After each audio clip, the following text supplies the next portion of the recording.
Depuis tout petit, j'ai toujours été un gamin assez révolté.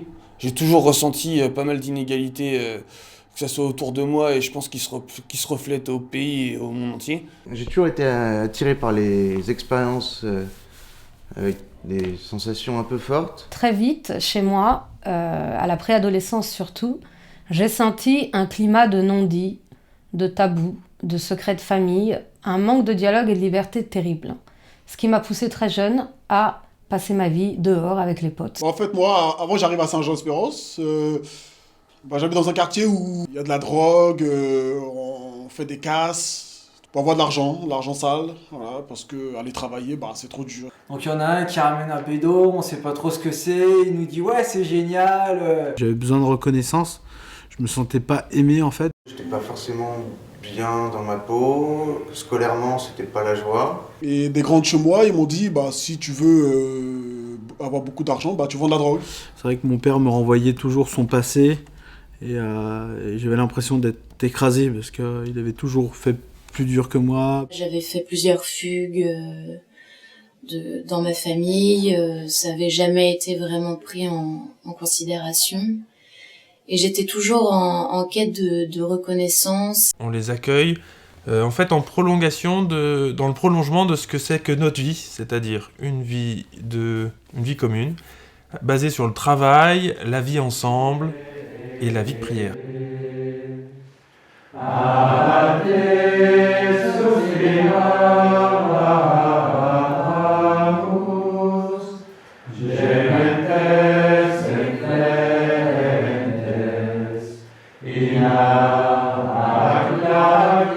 Donc la bosse que nous faisons tous les matins avec entre frères et jeunes et entre frères, c'est une tradition en fait monastique.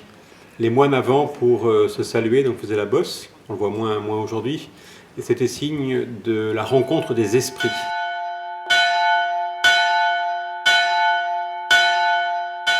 Cannabis, héroïne, cocaïne, amphétamine, LSD. Je me suis piqué, j'ai eu les médicaments. Parce qu'à partir du moment où tu commences à consommer, quel que soit le produit, et que tu cherches à fuir une souffrance ou à annuler ou anesthésiser un cœur qui souffre, c'est déjà un début de gros mal-être qui te pousse très souvent aux addictions. J'ai réussi quand même à arrêter l'héroïne seul en fait, un peu à la dure.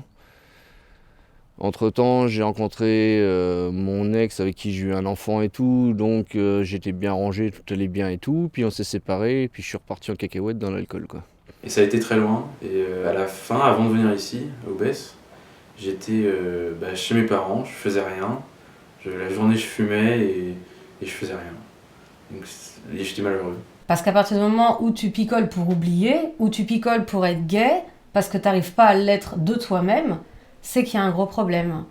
Et donc moi, je suis tombée insidieusement là-dedans. Et quand tu commences à fumer tout seul, là ça veut dire que t'es déjà dans la gueule du loup entre guillemets quoi. Mais sans sentir les dents de fer en fait, c'est ça le pire. Alors j'ai commencé l'alcool et la drogue à 14 ans. Très vite, je me suis aperçue que j'avais besoin de cette béquille pour affronter le quotidien de la vie. Et en revanche, mon premier rapport à la drogue, donc ça a commencé par le cannabis. Après, je suis vite tombée dans l'héroïne, la cocaïne, le crack, la MD et tout le reste.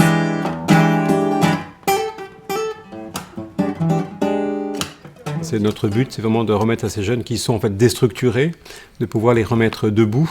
On essaye à partir de trois grands axes, qui sont ce qu'on appelle les 3 piliers de Saint-Jean-Espérance, qui sont, donc le premier c'est le travail, donc de les remettre dans le réel, dans le concret.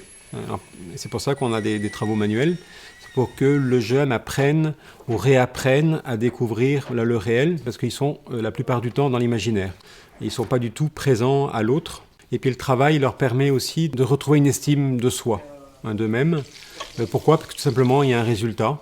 Et quand un jeune a un résultat, qu'il arrive à faire quelque chose, il arrive à faire du pain, il arrive à à sortir des salades de son jardin, à faire des poulets, en ce moment à faire naître des agneaux. C'est extrêmement important pour lui parce que évidemment ça le valorise. Voilà, le toxicomane, ce qui est clair, hein, au-delà des apparences, hein, c'est un enfant ou un jeune qui est extrêmement blessé, qui a plus confiance en lui, qui est dégoûté de lui. Et donc il faut voilà, lui redonner un amour de lui-même, une nouvelle confiance en lui.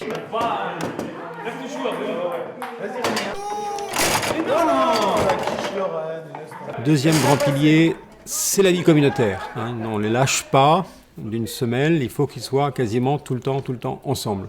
Le propre du toxicomane, hein, c'est le TPMG, un tout pour ma gueule. Il arrive ici, il faut qu'il apprenne le TVLA, hein, le tourner vers l'autre.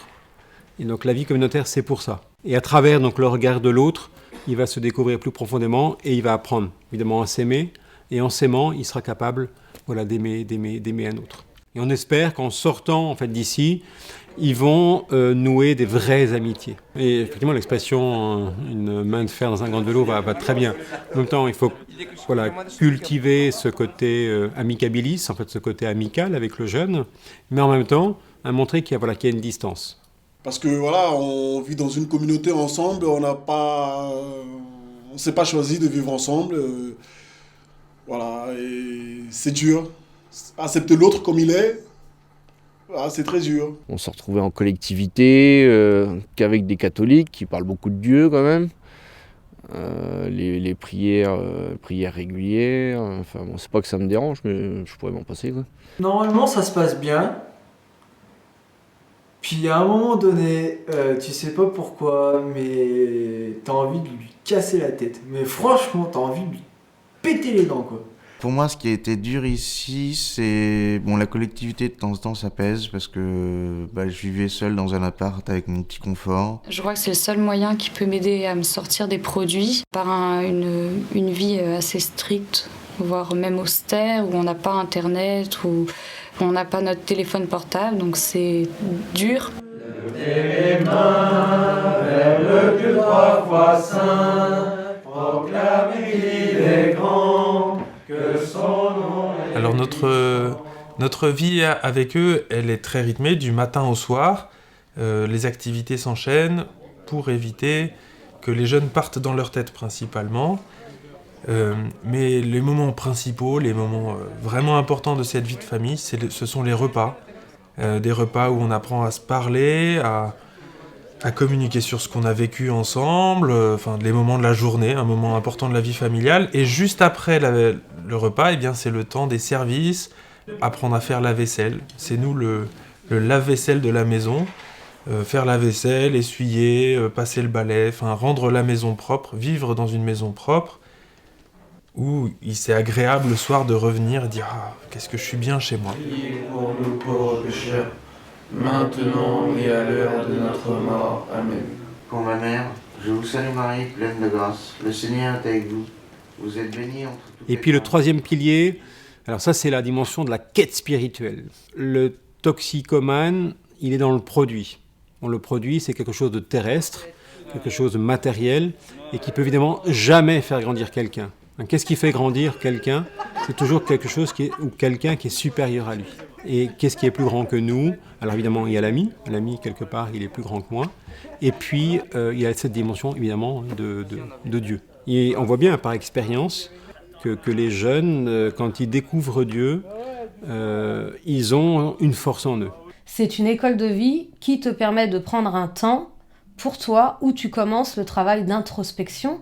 Et là, en plus, avec le Seigneur, parce que moi, donc, j'ai la foi, je suis croyante. C'est vrai, on est une communauté, en fait, catholique. On est des moines et religieux catholiques. Ceux qui sont avec nous, les laïcs, sont pour la plupart catholiques, ça c'est vrai. Mais en même temps, on accueille, en fait, toutes les religions, ou ceux qui même sont sans religion. Tout homme, hein, même s'il n'a pas de religion, même s'il a une autre religion que la religion catholique, est capable, en fait, de se tourner vers Dieu. Et donc on veut montrer aux jeunes ici qu'il est capable en fait, de remonter à cette source, mais on ne va pas lui dire tu dois avoir la foi, tu dois croire en Jésus. Non, on ne lui dit pas ça. Il dit cherche en tout cas un sens à ta vie. Et puis on va leur dire, mais écoute, tu es accueilli par des moines, tu tombes dans une abbaye en fait, tu auras des temps de prière, on te demande d'être là, on ne te demande pas de prier, mais on te demande d'être là. Est-ce que tu acceptes cela ? Et la plupart du temps, voilà, ils disent oui sans problème. Même s'ils sont très loin de la religion, très loin de la foi, mais parce que leur seul désir, en fait, c'est de s'en sortir. Les premiers jours, ça a été très dur, hein, parce qu'au bout de 2 jours, je croyais que j'allais faire ma valise et repartir dans ma Bretagne. Le premier mois est très dur, il faut vraiment s'adapter.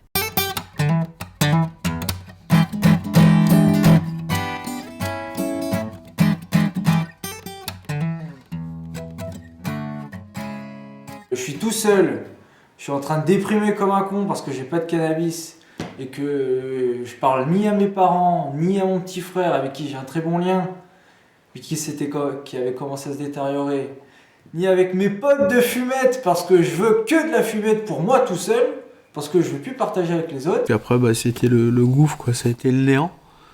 Et j'ai voulu faire une tentative de suicide. Je voulais la mort. Enfin bon, la mort rôdait autour de moi, on va dire. Parce que je n'avais plus de vie, je n'avais plus d'envie, j'avais plus d'espérance. Moi personnellement, j'ai fait 1 fois de la prison, 2e fois de la prison. Au départ, on n'a vraiment pas besoin de beaucoup. Et très vite, les doses doivent être augmentées parce qu'on a une résistance physique qui s'installe et une dépendance physique aussi. Ah bah l'héroïne, c'est génial. Hein. On est bien, on oublie tous les problèmes. C'est la drogue la plus dangereuse parce que c'est la meilleure. J'avais une copine à ce moment-là. Et je lui mentais. Je mentais parce qu'elle savait pas. Il y a même un jour qu'elle m'a découvert. Je mettais du temps dans ma voiture. Elle est descendue, elle a frappé au carreau, elle m'a trouvé avec la seringue dans le bras. Donc ça a dû être assez dur pour elle. Mais là, à l'alcool, se sont associés les médicaments. Et le mélange alcool-médoc, c'est terrible. Et ça, c'est un fléau en France, mais on n'a pas idée à quel point il ravage les jeunes. Je me suis perdu en chemin, j'étais tellement addict au cannabis que j'ai fini par abandonner mes études. Mais nous, en tant que toxicos, on est avant tout dans les produits. Et certaines se prostituent pour obtenir leur dose, quoi. Et donc moi, ça a été mon cas aussi. Donc c'est une grosse perte de dignité, d'estime de soi, enfin de tout. On n'a plus de repères, on n'a plus rien, on n'est plus rien du tout.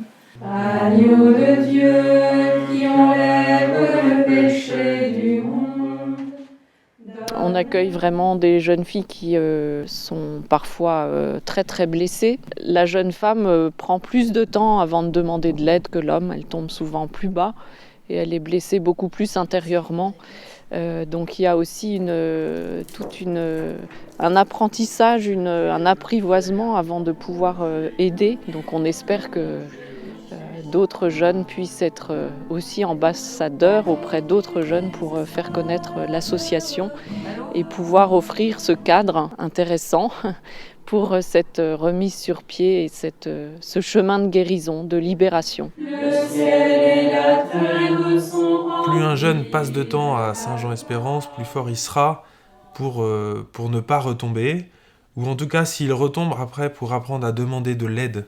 Parce que c'est un des points les plus importants en sortant. Ensuite, si le jeune a fait la maison annexe, donc de nouveau entre 16 et 18 mois, on compte à peu près 3 à 4 jeunes sur 5 qui s'en sortent. Alors qui s'en sortent pareil, dans le sens où devant le produit, là ils auront entre 80 et 90% de chance d'être forts, de pouvoir dire non quand la tentation va venir, ou si jamais il y a rechute, tout de suite d'appeler d'autres anciens, d'autres personnes pour dire aidez-moi, j'ai une mauvaise passe, il faut que je m'en sorte. J'ai vu mes parents le week-end dernier, donc c'était un très beau moment.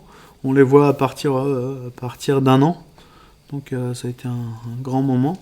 C'est vrai qu'ils ont pu accepter des choses, j'ai pu dire les choses aussi, vraiment, franchement. J'aimerais vraiment finir le parcours complet.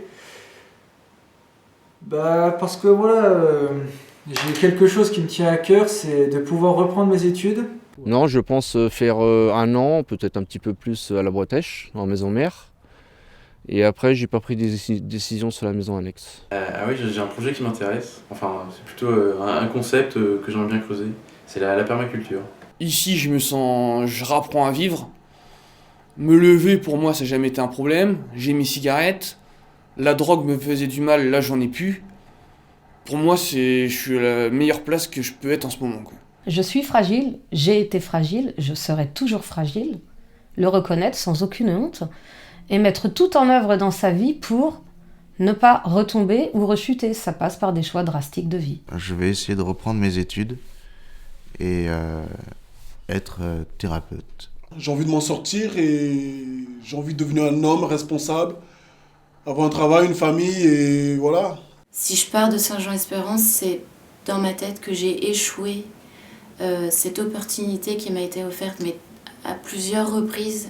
Et pour moi, j'estime que celle-ci, c'est la dernière et je m'y accroche du fond du cœur. Parce que si je replonge, c'est pour que vraiment la drogue en elle-même me fasse crever, quoi. Et sur le bord d'un trottoir, voilà, que je fasse une OD et puis qu'on parle plus de moi parce que j'aurais pas réussi à la dominer, à la vaincre. Et cette peur de la vie ou cette dépendance.